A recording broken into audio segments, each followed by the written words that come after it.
Bullies exist at all levels of our society, and the might is right mentality is harmful and potentially lethal to the majority of our citizens. In Ontario, the biggest bully is the Conservative Party Premier, Doug Ford, who bribed his way into re-election by suspending pandemic restrictions early and by cancelling vehicle licensing charges despite nobody asking him to do so. That self-serving political action cost the province about $1 billion a year in income, and it is no coincidence that the Conservatives are now seeking to save money by hacking and slashing both medical and school budgets.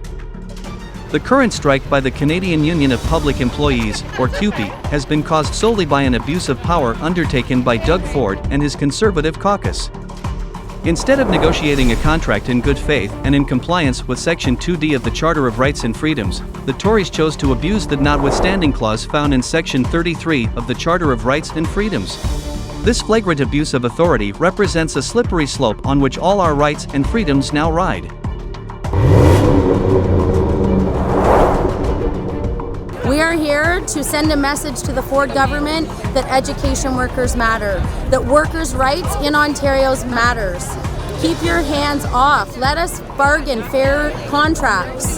This is the first time in years that the province and the parent and public support has recognized the hard work and dedication of education workers in Ontario and recognized the poor wages and poor resources in our schools or lack of, and the underfunded staffing levels. The parents and the public support are behind us. Today alone, we've had parents come with their special needs students. We've had public supporters come. I've been at 2 rallies already today. They are behind us. And this government needs to realize they messed with a strong group of workers across this province, and we matter. We're all here for our rights. It's not fair what the government's doing to us. The government has stripped us from all our rights when it comes to collective bargaining. I'm here in hopes that they will see all the support we have behind us and that it's not fair for them to do this to us. We are here today because our rights have been violated to negotiate our contract with the government. He has forced and legislated us to take a contract that we have not agreed to. We have a right to go to the table and negotiate, and we have had not any negotiations come back from the government. It's just been mandated. We are asking for a wage increase. We haven't had a wage increase in 10 years. But we also want job security, which is taken out in Bill 28. It doesn't say that they have to maintain our jobs. Bringing awareness and solidarity to some of our lowest paid members in this sector that are predominantly female, predominantly mothers, and letting Doug Ford and his legislature know that this is enough of an assault on public sector workers. Oh my gosh, it's been amazing. I would like to thank Jill Dunlop for moving her office down here because the exposure has been unbelievable and the feedback from the public has been amazing.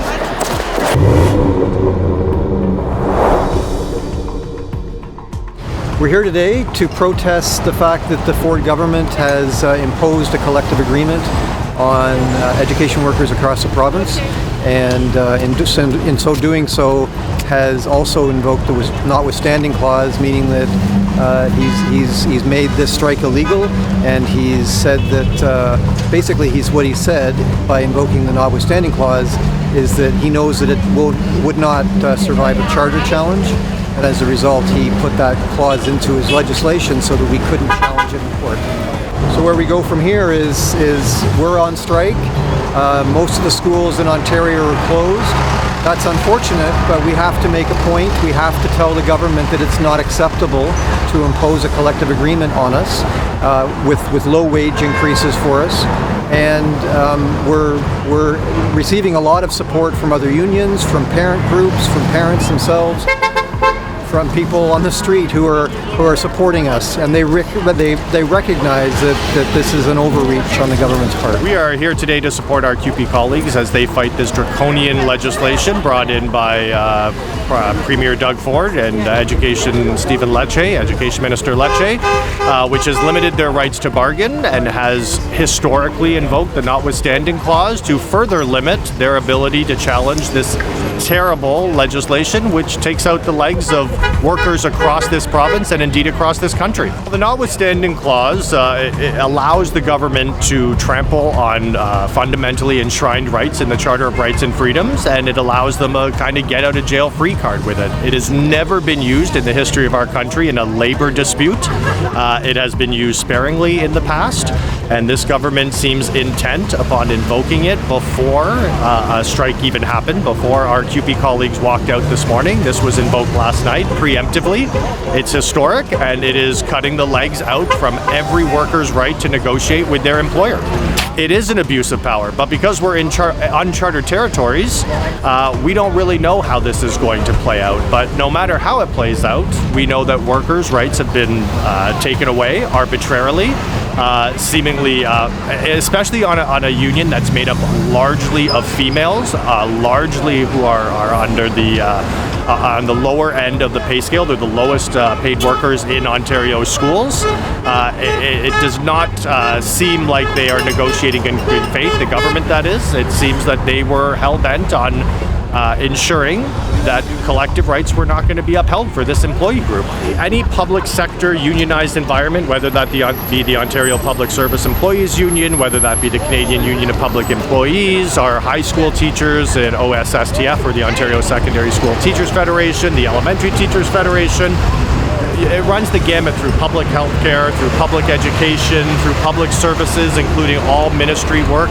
There's a lot of different unions that interplay and provide important critical services to our members and to our people in society, and each one of those seems to now be open to an interruption of fair and free collective bargaining with the invocation of this particular clause. If they do it here, what would stop them from doing it the next time there's a little bit of an impasse at a bargaining table? The Labour Council works with unions across the region of North Simcoe, Muskoka, Parry Sound, Collingwood. We are hearing from all bargaining units, all unions, local, provincial, all of it. They're very concerned, and they are interested in showing solidarity with our CUPE brothers and sisters. And we'll see where it goes. There may be some more action from the Ontario Federation of Labour, which is an umbrella organization that most unions sit under, or the Canadian Labour Congress. This fight doesn't end today on Friday. This continues into the weeks and months ahead. We will not stand idly by as the government tramples on fundamental charter rights that every citizen should be able to access freely.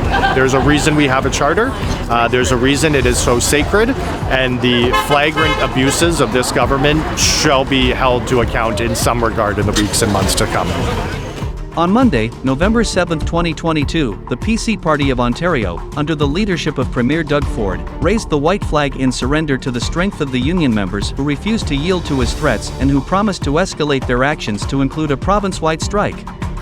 The egocentric accused former drug dealer who dictates policy in Ontario pledged in writing that he would repeal his controversial bill that overrides the Charter of Rights and Freedoms, and that his negotiators would return to the bargaining table for what we all hope will be genuine talks undertaken in good faith.